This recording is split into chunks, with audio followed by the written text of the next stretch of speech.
是啊，我也没想到，就这样一面，竟让我记了好多年。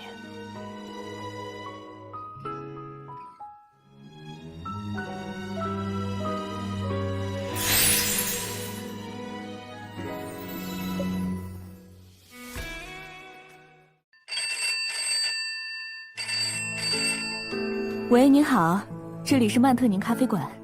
啊，找鉴宝师小姐的。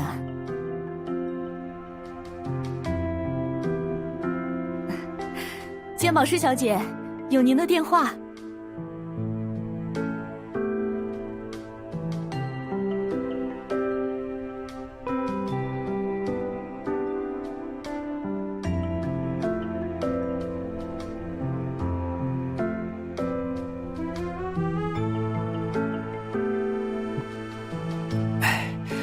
怎么这么苦？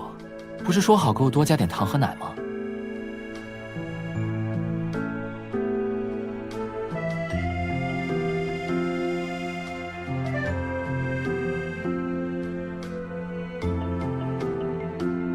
掌柜的，你可真是让人好找。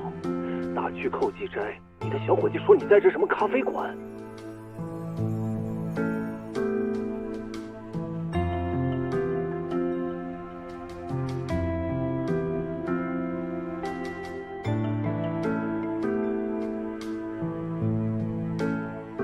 下次，你的意思是？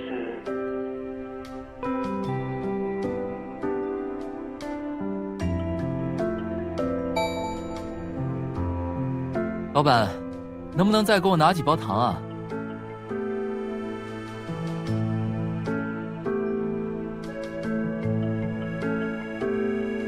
羽翼咬钩，注意收网的力度。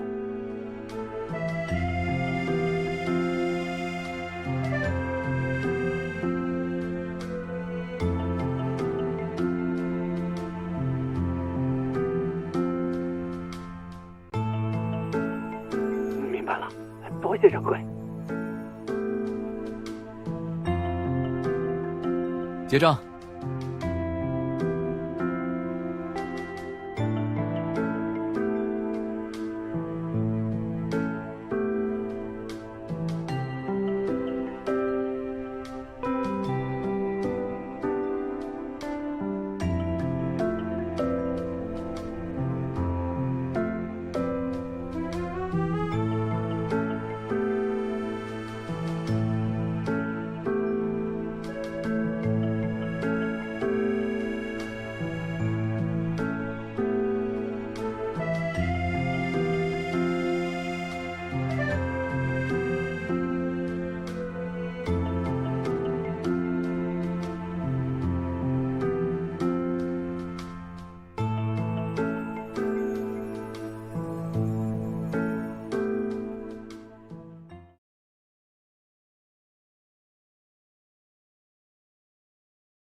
掌柜的，杨啸先生这段时间送来的东西都在这儿了。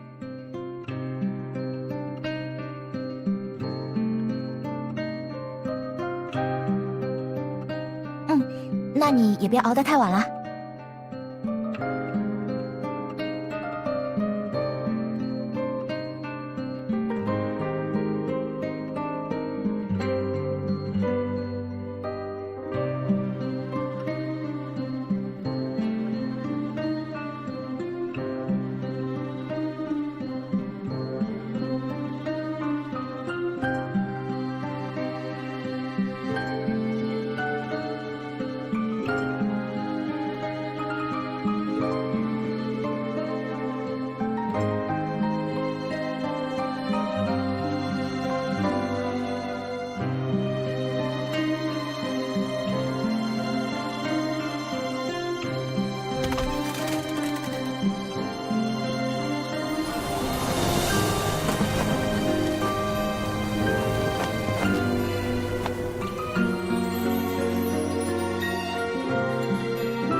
有吗？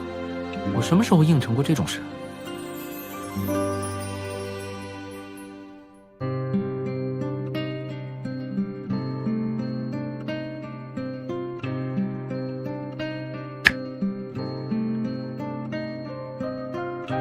花生，你去。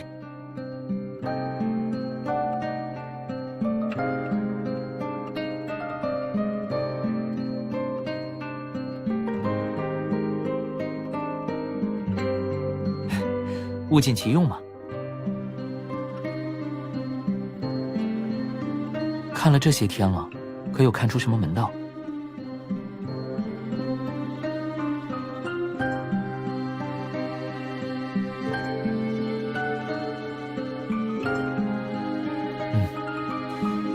它的确不像寻常的墓室锁或宝箱锁，倒像一个信物，一种感觉而已，不提也罢。经过我和杨笑这段时间的调查，夏家并没有人将家族里的东西拿出来变卖，看来是盗墓贼作祟无疑了。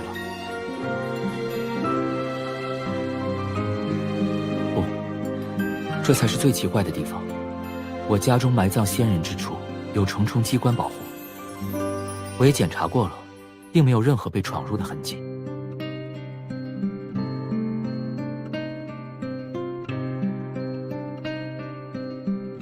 在魏明城附近，有一处和夏家有关的墓葬，却为我们夏家人所不知。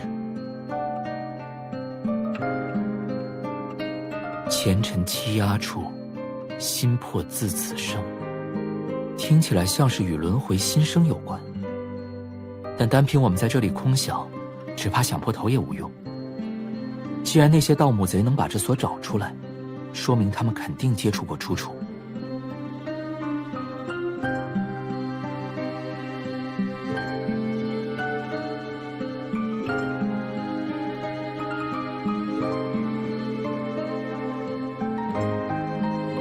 你说的都很有道理，但谁说让人带路就非得让他们知道呢？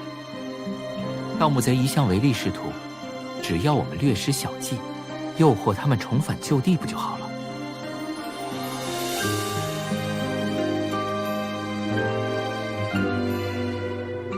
看你啊，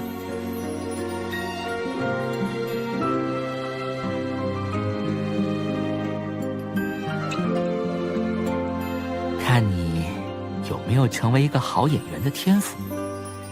这伙人我已在暗中调查了许久，为首的姓王是个很多疑的人。我会让杨笑向他们散布谣言，声称要是需要销赃，就必须要经过鉴定，将他们引来寇济寨。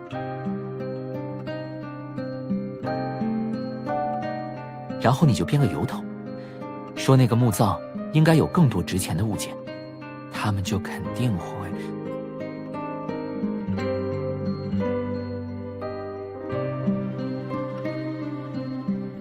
会回去掘地3尺，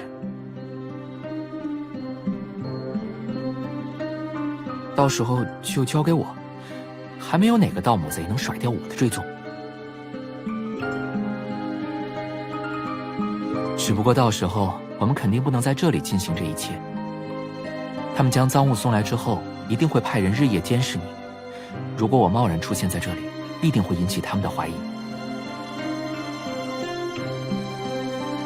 好，就交给你了。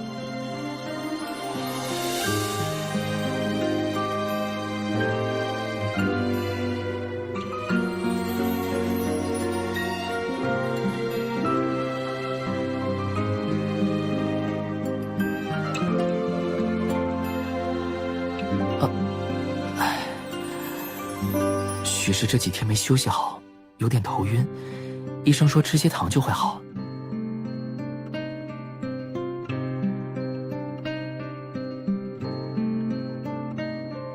对，就是这个。你看，我吃了糖就好多了。不过，我隐隐约约觉得还有什么事想和你说。说了这么多话，我一时就想不起来是什么了。算了，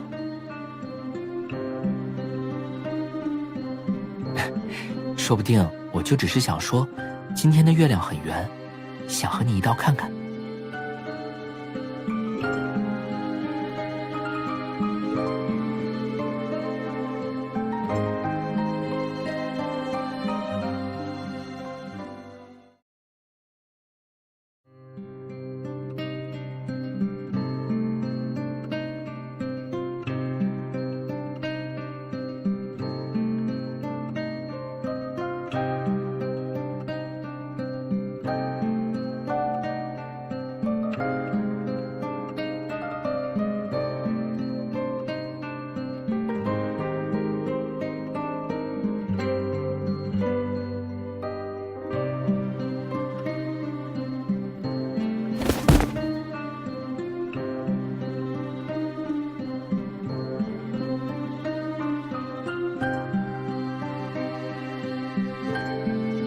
怎么跟来了？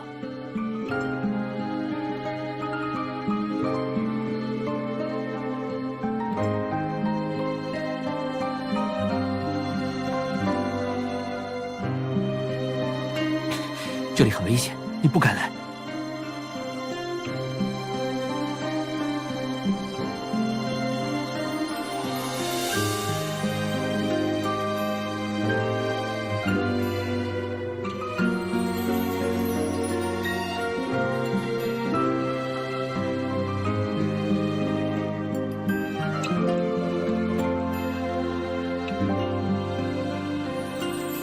什么人？那里好像有动静。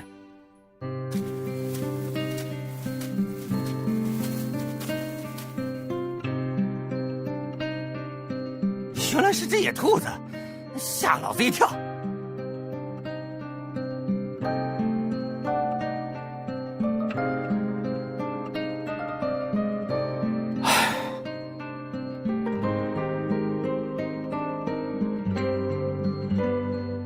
你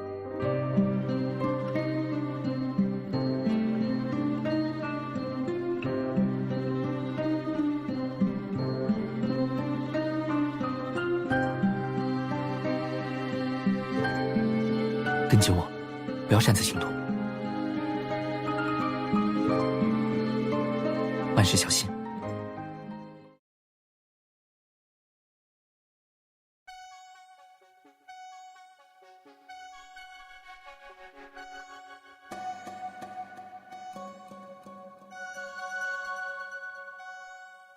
看来就是这里了。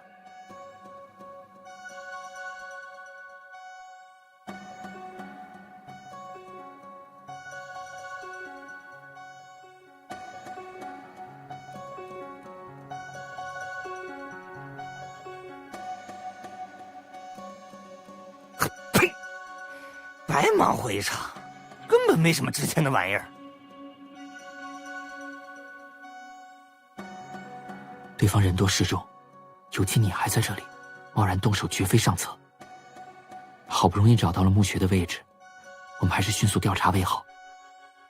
至于那几个毛贼，我早已通过之前的调查，掌握了他们的体貌特征和可能的活动范围。剩下的交给杨夏就好，他已经去联络人手了。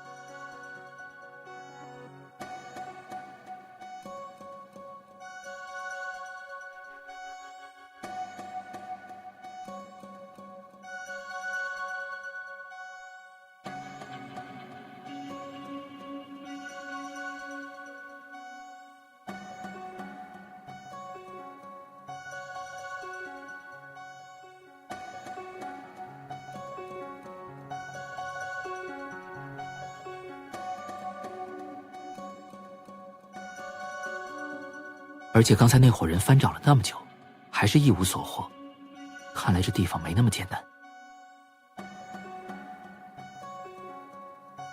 会不会这里只是一个障眼法而已？最危险的地方就是最安全的地方。所有人都以为棺椁是终点，盗墓贼撬开它，拿走明面上的东西，就不会再深究。但如果秘密就藏在棺椁本身呢？要不我们躺进去看看？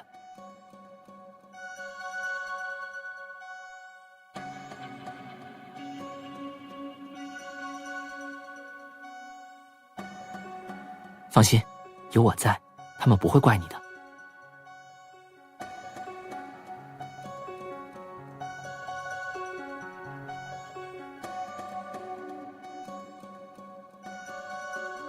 这里，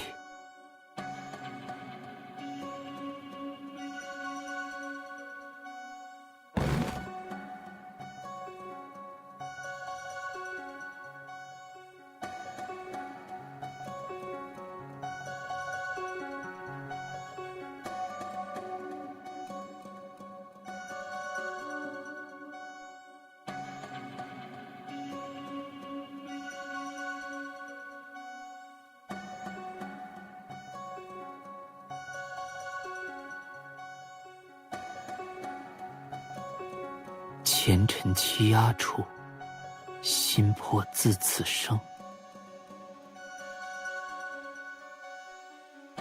走吧，答案应该就在下面了。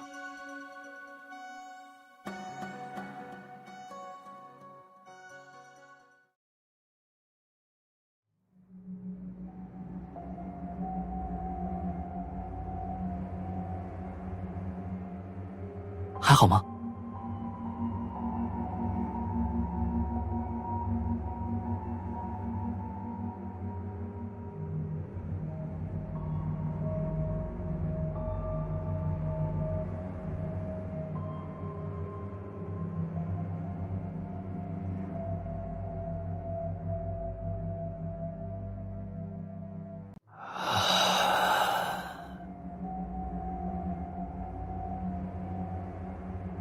你不该来的，这里危险。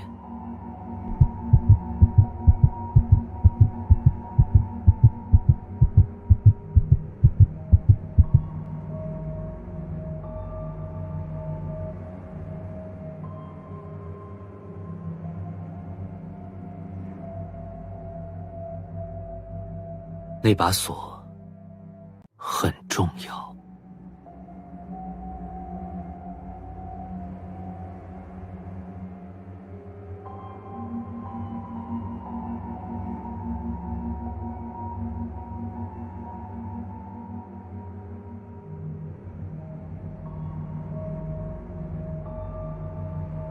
跟我走。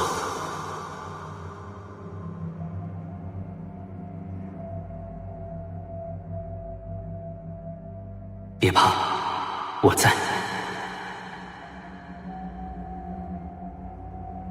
我好像忘了很重要的事。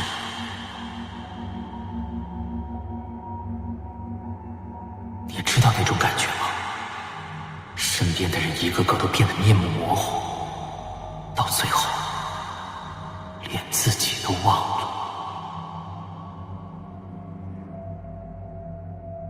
你究竟是谁？而我又是谁？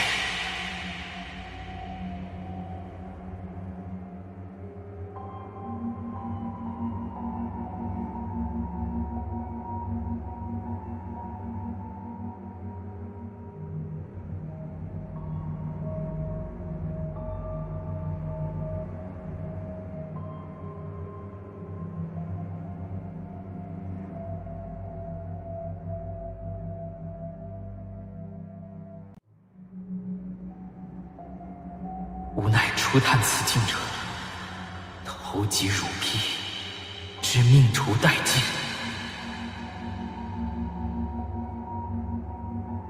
为破足恶，求一线生机，吾甘赴此地。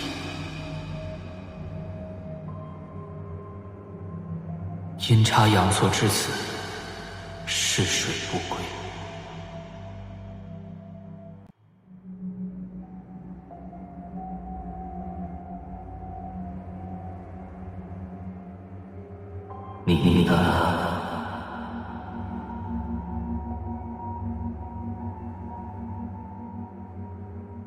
你的故事，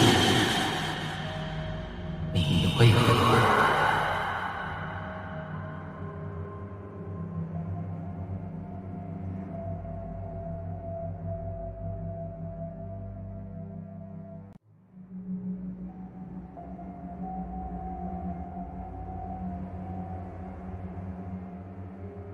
醒醒！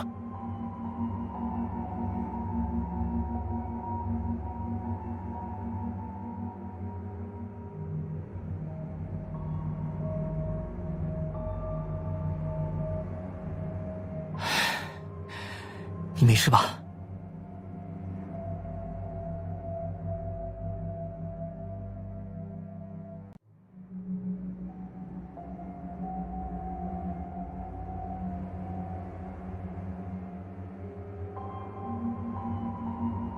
我没事。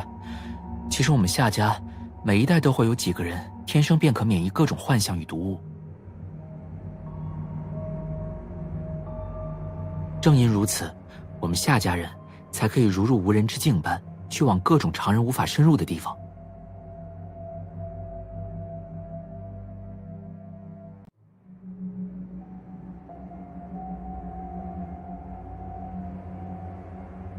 在幻境之中，你都看到了什么？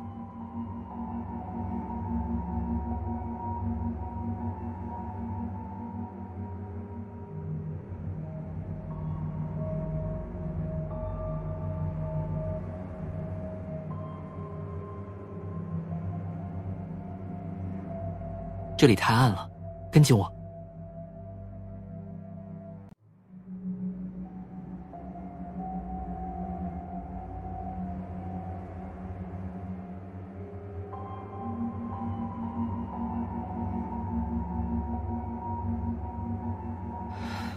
不行，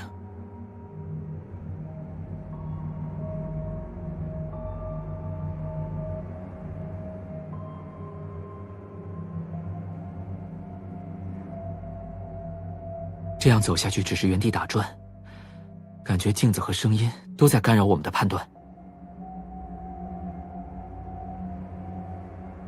静者，见也，可映照万物，亦能惑乱人心。设计此地的前人，用意恐怕并非单纯困住闯入者，或许他是在考验，或者指引。这些模糊的镜像、扰人的回音都是表象。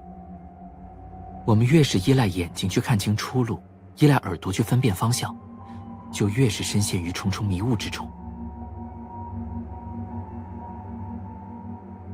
真正的路径，可能根本不需要用眼睛去看。相信直觉，毕竟这条甬道必然存在一个真实的出口，它绝不会因外物而改变。会害怕吗？没有了光亮，我们要面对的就是全然的未知。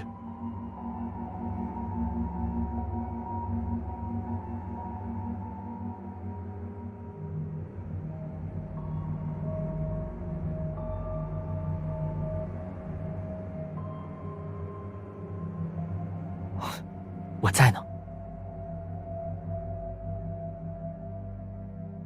跟我来就好，慢一点也没关系。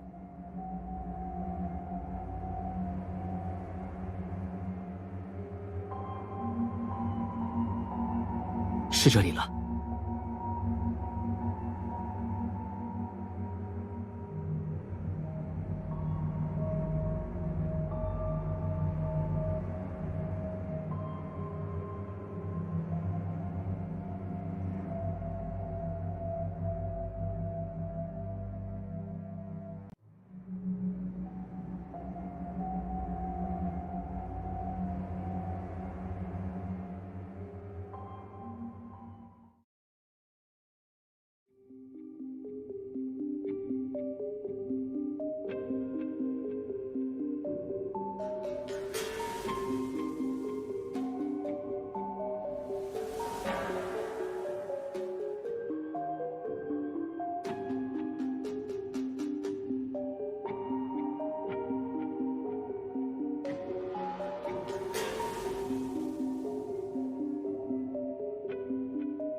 岁月悠悠啊，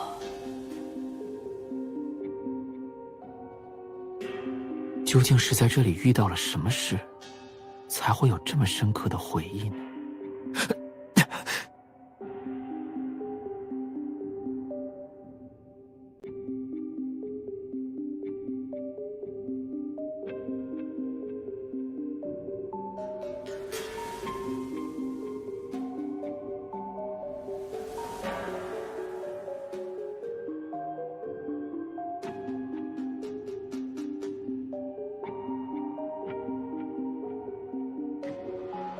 都已经到这里了，再放弃，太可惜了。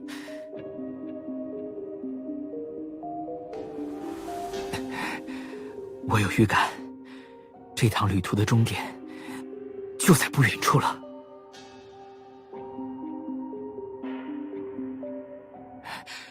你看这里的形状，是不是有些眼熟？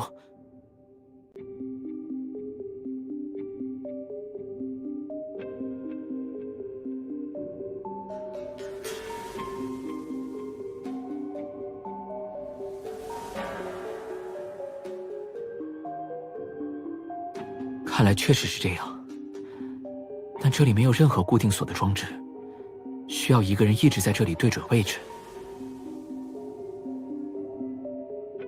不行，这太危险了，谁也不知道机关开启后会发生什么。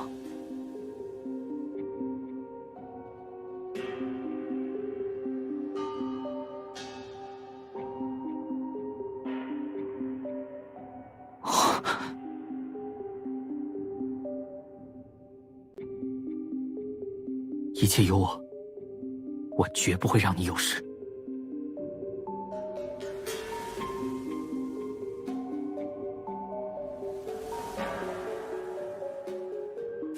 小心！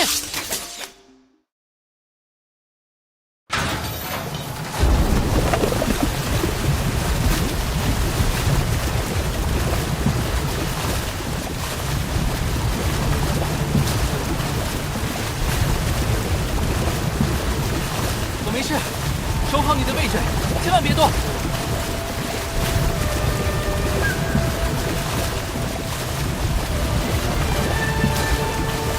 你还好吗？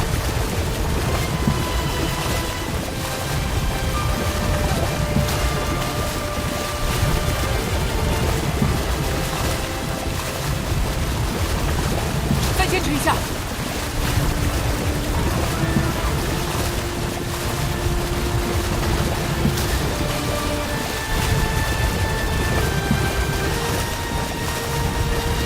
这些金属丝的走向，对上看下为困卦，看上对下为劫卦。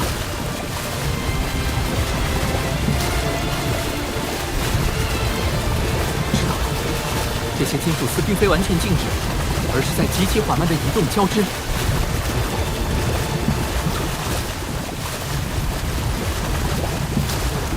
没错，虽然被金属丝简化抽象了，但这整体的框架和关键的连接点与星图何其相似。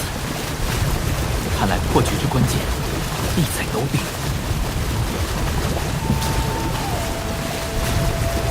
北斗七星属紫微垣为地车，是不是应该找到北极星？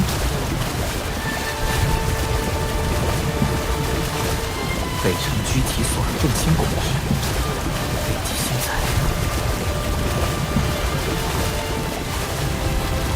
那儿。华生，你去试试看。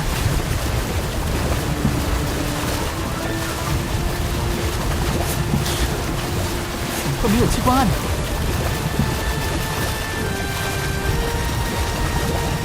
你怎么样？还好吗？问题究竟出在哪里？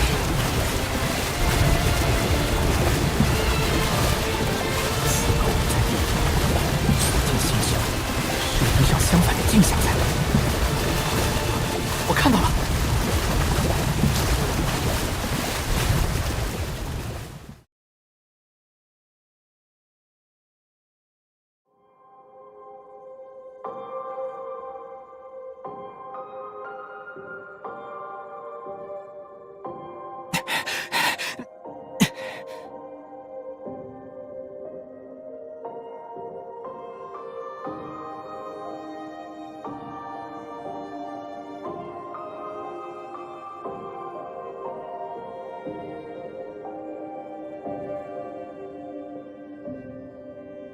勿忘答应过下次要走门。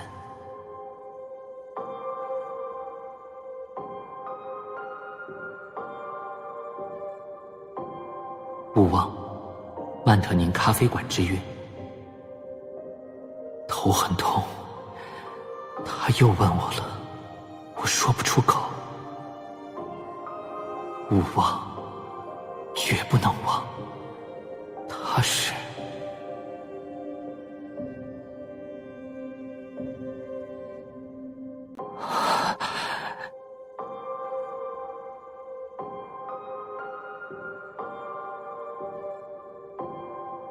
我之前告诉过你，我能免疫一些毒瘴幻境，但这种能力是有代价的。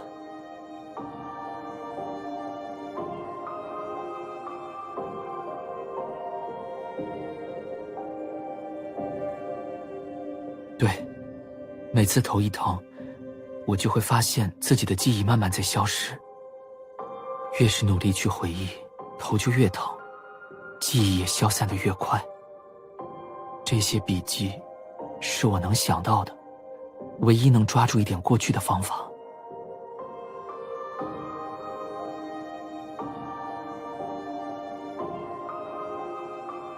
是止痛药，可以帮我暂时缓解疼痛。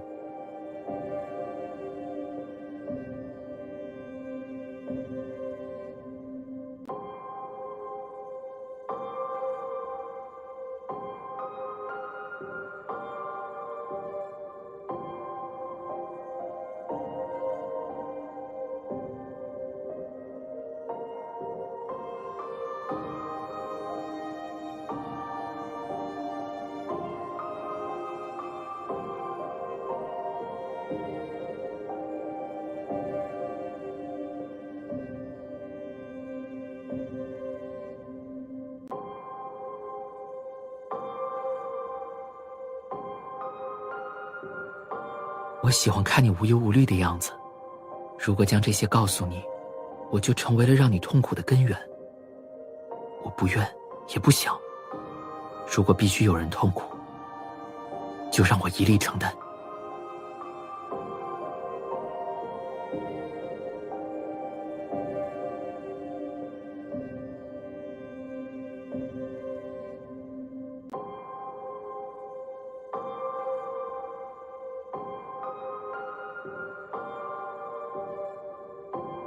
我当然相信，可这不应该是你的责任。我怎么能用这样的理由把你留在我的身边？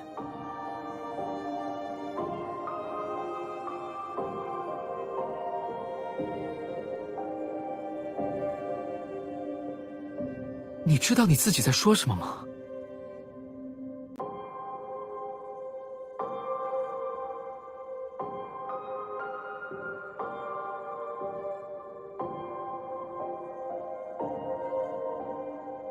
就算我有这样的怪病，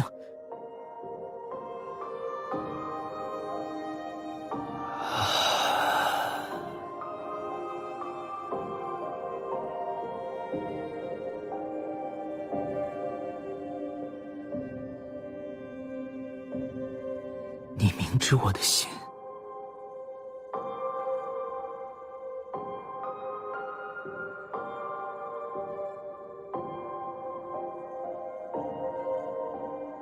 你总是如此坦荡又勇敢，让我怎能不为之心动？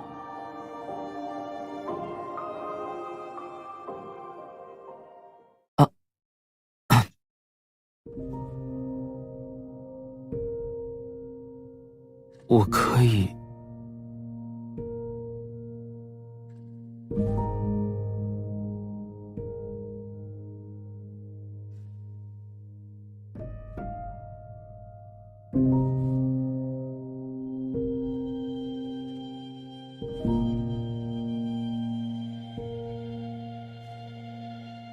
恐怕是的。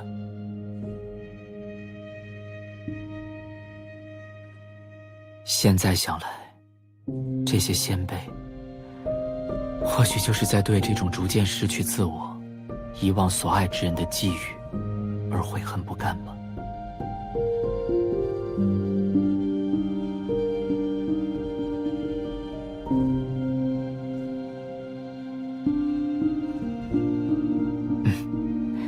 既然来了，总要探个明白。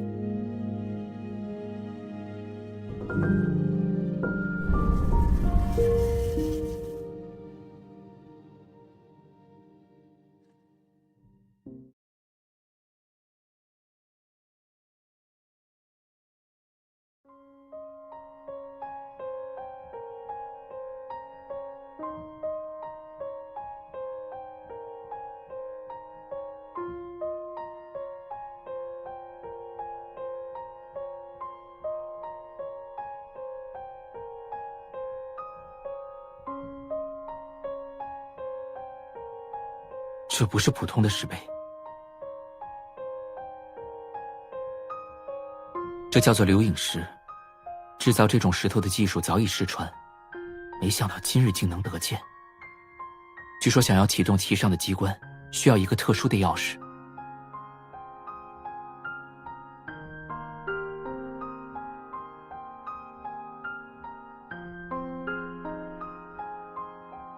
后来者，你能至此，说明你已通过心境之变与心穷之考，亦有甘愿同行之人。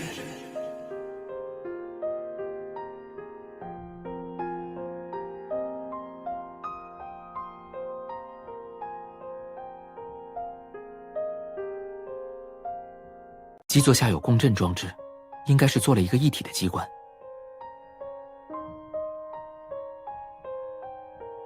前辈是？我乃下世先贤依照自身形貌注入毕生所知，留于此地的引路人。引路人？路在何方？始于此处，亦终于此处，是为归巢。前尘欺压处，心魄自此生。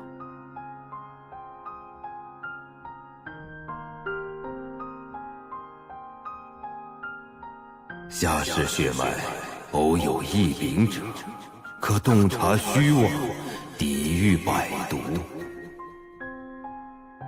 此于机关土木之道，犹如神助，是以铸就家族显赫。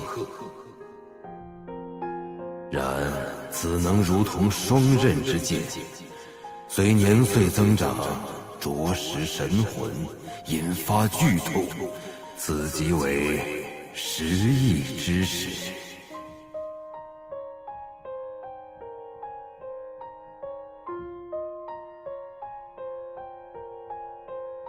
若不加以干预，神魂耗尽，肉身亦将随之崩解，寿数难于3载。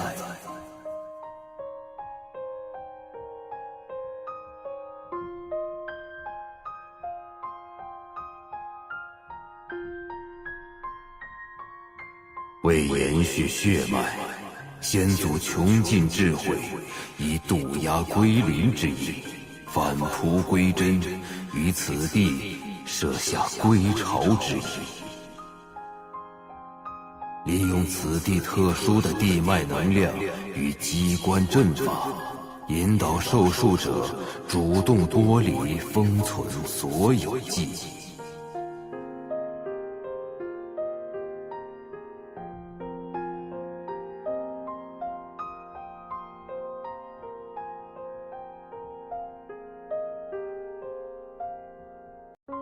吾等遭遇，乃上天维系世间公允之理，亦是为非凡之力所必须付出的代价。然，求生亦是生灵本能。吾等冥思苦想，终误以蒙蔽之法。记忆为人格之基，是定义人为何物的根本。主动舍尽前尘，便能舍却旧我。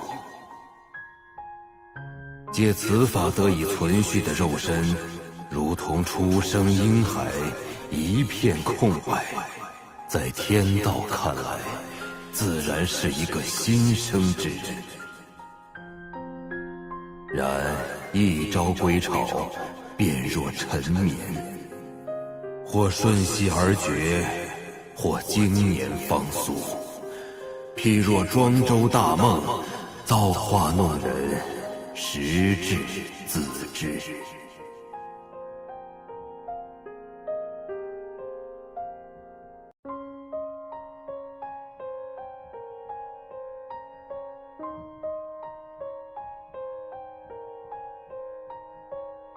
不过，这一切皆取决于你自身，吾等不会逼迫于你。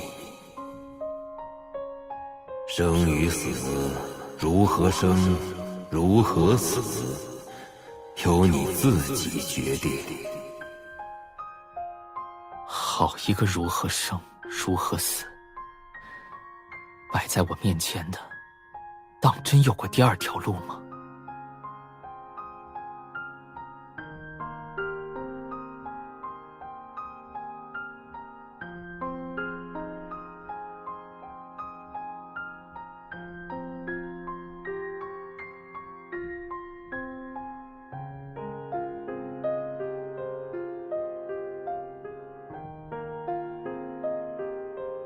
你说，我该怎么选？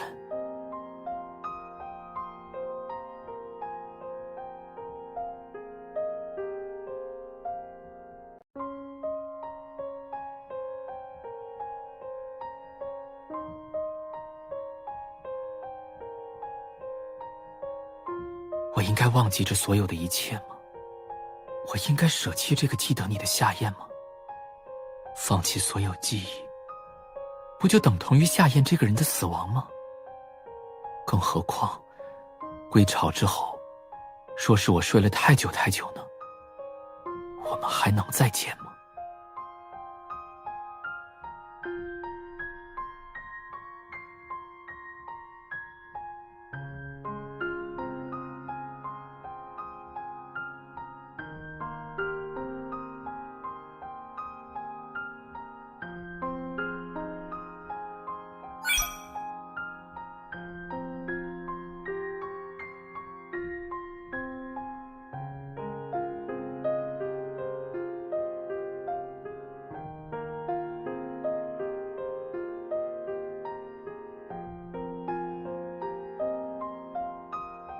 谁会不想要活下去呢？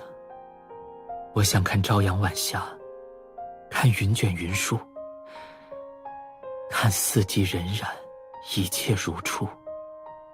可我更希望的是，那个陪我看这一切的人，都会是你。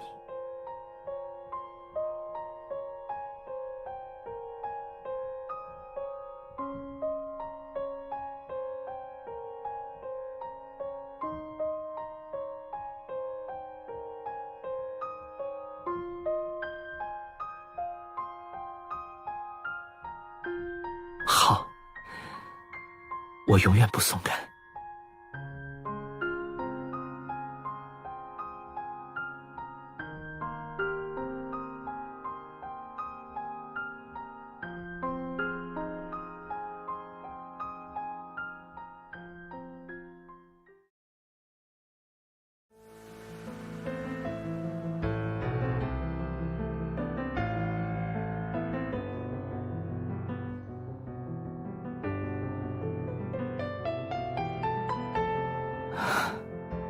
原来，一切都是注定好的呀。不管是之前在石殿，还是现在这个所谓的归巢仪式，都至少需要2个人来一起操作。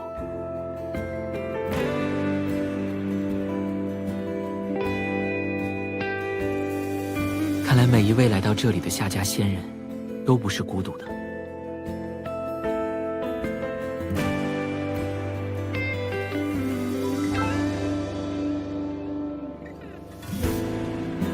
那石殿上的悔字，应当也是他们刻下的吧？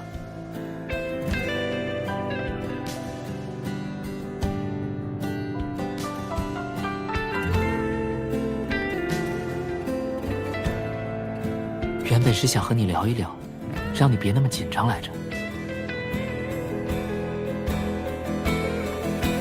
但我好像适得其反了。你在这里的话，再等我也能忍。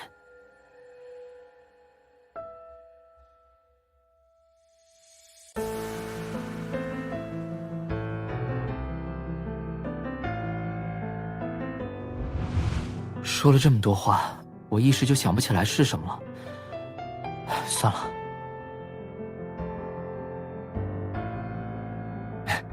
说不定我就只是想说，今天的月亮很圆，想和你一道看看。你怎么跟来了？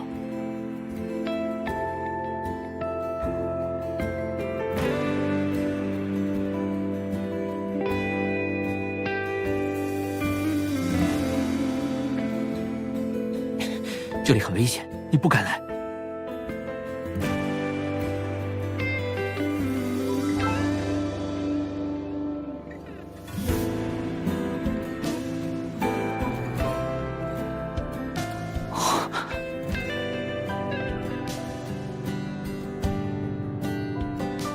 一切有我，我绝不会让你有事。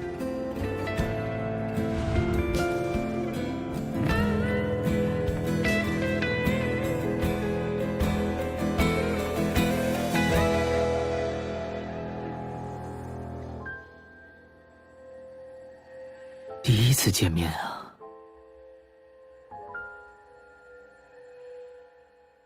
我记得那是一个春日，我来到寇季斋门口。不是的，其实远在那之前我就见过你了。当时的我在盯一伙盗墓贼的梢，听到他们在议论寇季斋的年轻女掌柜眼光毒辣，还以为你和他们有所牵连，是帮忙销赃的。我伪装成普通客人进去，本想探探虚实，却正好撞见你在巧妙地与一伙贼人周旋，虚与委蛇，暗中设套，最终协助治安局将他们一网打尽。正因为有这样的误会存在过，所以我总是不好意思告诉你。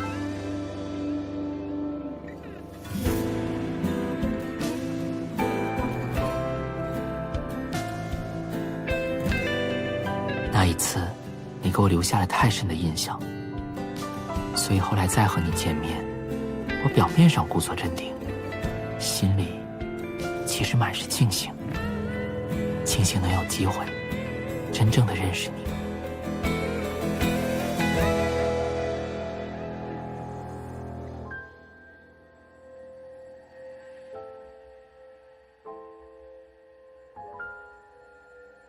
所以不要为我伤心，我已经没有遗憾了。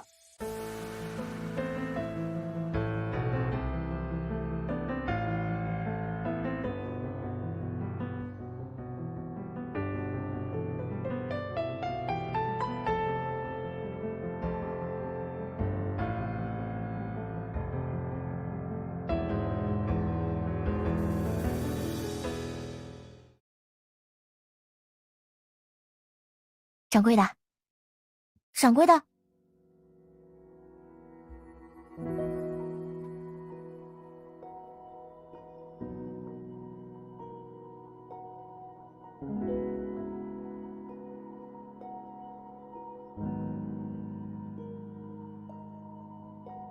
虽然春天到了，但你在风口还是得多穿点呀，小心着凉。另外，杨啸先生刚刚打电话来说，治安局又抓捕了好几批盗墓贼，还催我们去领好市民锦旗呢。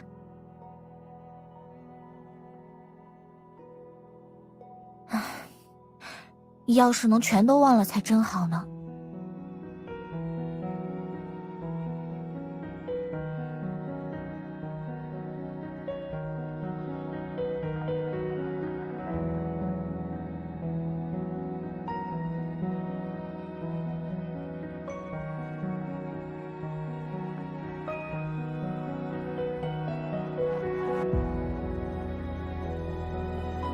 若久未见我等归来，烦请严记号寻人，有以他安危为重。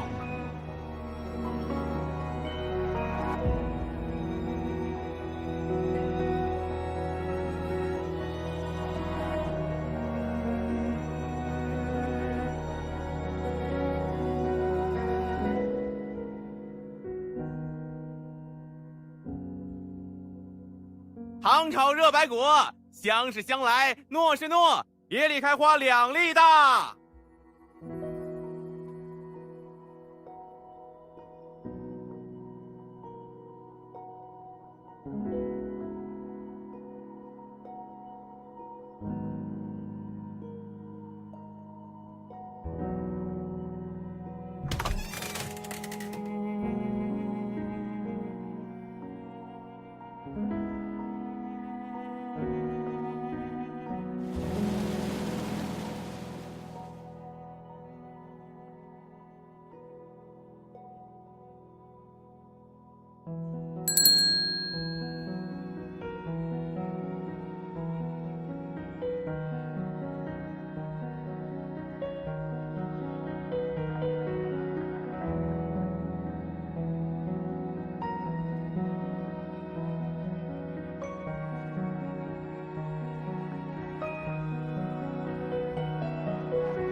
如今城中盗墓贼已不再猖獗，珍宝市场的规模也是越来越大，实乃我辈之幸。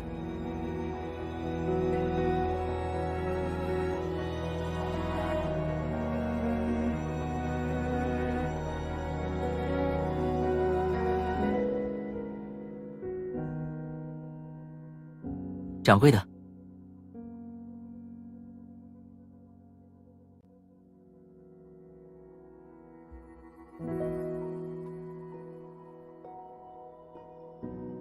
我曾经做了一个很漫长的梦，醒来过后我什么都忘了，连自己都忘了。唯一能记住的只有，梦里有一个像今天这样的春日，我来到这家小店。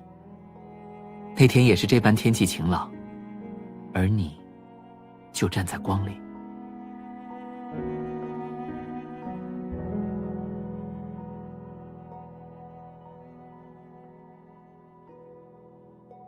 是啊，我也没想到，就这样一面，竟让我记了好多年。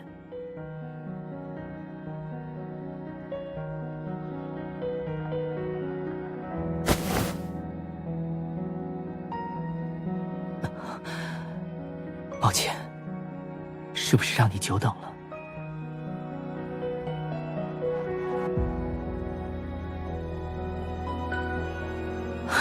是我错了，就罚我陪你看今后每一天的山高月小，蝉鸣雪落，看光阴流转，此心不已。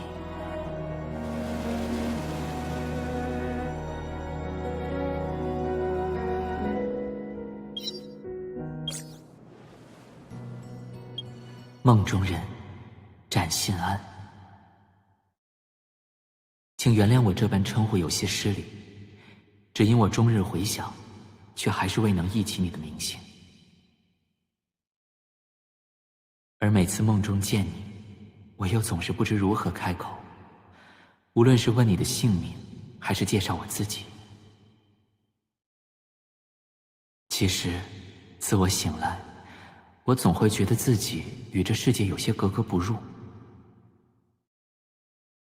连我自己究竟是谁，都只能从别人那里得知。唯有你，只有你。梦中片段光怪陆离，但我知道他们都是真的。你我曾共度的岁月，都是真实存在过的。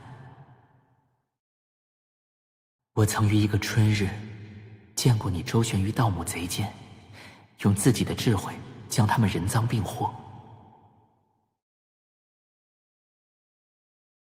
窗外的树影婆娑，光斑落在我身上，那温度是真实的。也正因如此，我才觉得自己在这个广阔的世间也有一份归属。今日早些时候，我偷偷去了寇济斋那条街，犹豫再三，也只敢远远看了你一眼。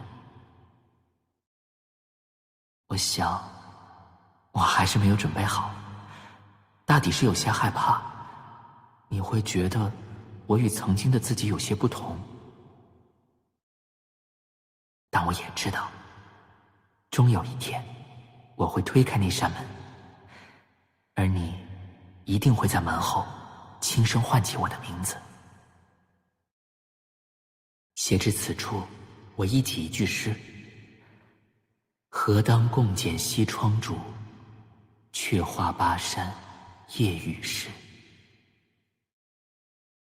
唯愿有一日，我能将这封信亲手交给你，到了那时，我想同你一边读信，一边讲讲今夜的月色。